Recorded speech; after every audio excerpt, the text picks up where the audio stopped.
Hoje nós veremos uma introdução à ligação química e também veremos a regra do octeto, tudo bem? Então vamos lá, tá? Então, pessoal, eu queria começar de forma diferente, tá? Geralmente começo mostrando a ligação química. Na verdade, eu queria mostrar logo uma coisa que é importante, vocês precisam saber. Quando dentro da química, a gente separa as substâncias conforme o tipo de ligação que ela faz. Quando eu digo para vocês, a substância ela é iônica, aquela substância iônica, significa que ela faz ligação iônica. Eu digo aquela substância ela é molecular, significa que ela faz ligação covalente. Aquela substância é metálica, significa que ela tem ligação metálica. Então, quais são os três tipos de ligação interatômica? Quando você vê essa palavra interatômico, significa ligação entre átomos. Os átomos estão se ligando, como é que eles estão se unindo? Existem três tipos de ligação: a ligação iônica, a ligação covalente e a ligação metálica. Quando você ouvir a substância iônica, você já sabe que a ligação é iônica. A substância molecular, então, substância molecular são aquelas que têm ligação covalente e as metálicas são aquelas que possuem ligação metálica. É importante vocês logo saberem, ouvir o nome de uma substância, pelo nome dela você já pode identificar que tipo de ligação ela faz. Então, professor, quais são as ligações que existem? São as ligações iônicas, covalente e metálica entre átomos que existe dentro da química. Então, vamos continuar aí, tá? Quais as características, pessoal, gerais das substâncias iônicas, tá? As substâncias iônicas têm várias características, eu trouxe umas importantes aqui. Elas conduzem corrente elétrica no estado líquido, mas não no sólido. A substância iônica conduz eletricidade no estado líquido, mas não no sólido. Isso é uma propriedade muito importante. Significa que, se você tem uma substância iônica, eu, por exemplo, jogar ela, vamos lá, em água, que é o mais conhecido de todos, significa que ela vai conduzir eletricidade? Ela pode, tá, pessoal? Agora, se ela estiver no estado sólido, estiver bem juntinha as moléculas, formando o estado sólido, ela vai conduzir eletricidade? Não vai. Então é importante. Pensou em substância iônica, já sei que o tipo de ligação dela é ligação iônica. Já sei também que ela conduz eletricidade no estado líquido, mas ela não conduz eletricidade no estado sólido. Temos uma tabela aqui, pessoal, com algumas substâncias iônicas: cloreto de lítio, brometo de potássio, cloreto de sódio, óxido de alumínio e tantos outros. Temos ali os pontos de fusão e principalmente essa característica quero que vocês gravem. No estado sólido, conduz eletricidade, substância iônica? A resposta é não. No estado líquido, conduz, pessoal? Sim, conduz, tá? É uma característica importante das substâncias iônicas. Está vendo o macro ainda, tá, pessoal? Depois que a gente vai começar a trabalhar ligação por ligação. Isso aqui a gente está falando das substâncias que têm ligação iônica. Quais as características das substâncias moleculares, que são aquelas que fazem ligação covalente? As substâncias moleculares, elas não conduzem corrente elétrica no estado sólido nem no líquido. Diferente da iônica, pessoal, que conduz no estado líquido, mas não no sólido, as substâncias moleculares, pessoal, não conduzem eletricidade, tanto no estado líquido quanto no estado sólido, tudo bem? Também se destaca para apresentar pontos de fusão significativamente mais baixos que substâncias dos outros dois grupos. Então, as substâncias moleculares elas têm ponto de fusão, pessoal, que é aquela temperatura da passagem do estado sólido para o líquido bem baixo, tá? Se você comparar em relação às substâncias iônicas e substâncias metálicas.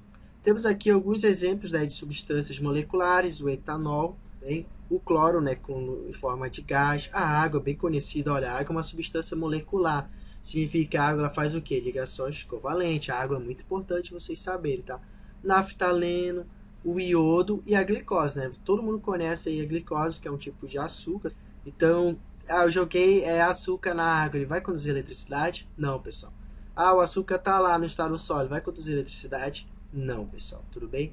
Então, não conduz eletricidade substâncias moleculares. Elas apresentam o ponto de fusão relativamente baixo em comparação às substâncias iônicas e às substâncias metálicas. Então, o que eu quero que vocês gravem: a substância molecular não conduz eletricidade nem no estado líquido, nem no estado sólido. Se vocês gravarem isso de início, está muito bom. Pessoal, e as características das substâncias metálicas, aquelas que fazem ligação do tipo metálico? Elas são substâncias que conduzem corrente elétrica tanto no estado sólido quanto no estado líquido. Quanto aos pontos de fusão, essas substâncias são razoavelmente comparáveis às do primeiro grupo. Então, traduzindo, as substâncias metálicas conduzem eletricidade tanto no estado sólido quanto no estado líquido. Olha só que coisa interessante.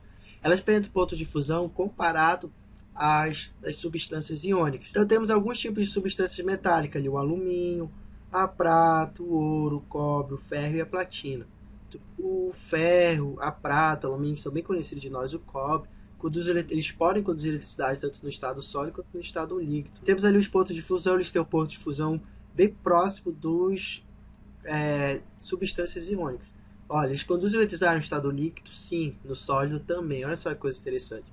Então a gente viu lá que as substâncias iônicas só conduzem eletricidade no estado líquido, no sólido não.